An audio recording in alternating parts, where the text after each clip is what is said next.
د ترکیې د سرې میاشتې ټولنې لخوا د سبان د 900 ټنه مرستې دغه ټولګه د ایران له خاورې څخه په مستقیم ډول د هرات روزنک تمځای ته ورسېده. د افغاني سرې میاشتې ټولنې مسؤلین وایي دغه مرسته به ټاکل شوي 14 ولایتونو کې د پیښو پر زیانمن شوي او اړمنو ویشل شي. نن د تاسو وینئ چې د هرات څخه مستقیما د ترکیې څخه و هرات 922 ټنه غذایی او غیر غذایی توکي په افغانستان د ولسته زلزله‌ځپلو دغه رنګ د مهاجرینو لپاره راورسېدله.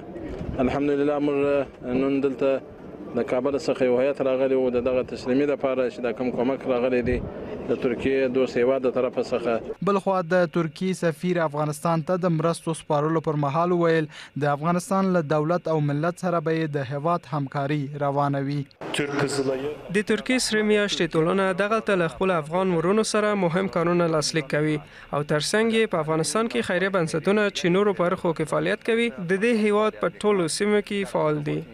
د یادولو وړ ده چې د افغاني سرې میاشتې ټولنې د مسؤلینو په وینا مخکې له دې هم د بیلابیلو هیوادونو د مرستو ټولګه دغه ټولنې ته په واک کې ورکړل شوي دي.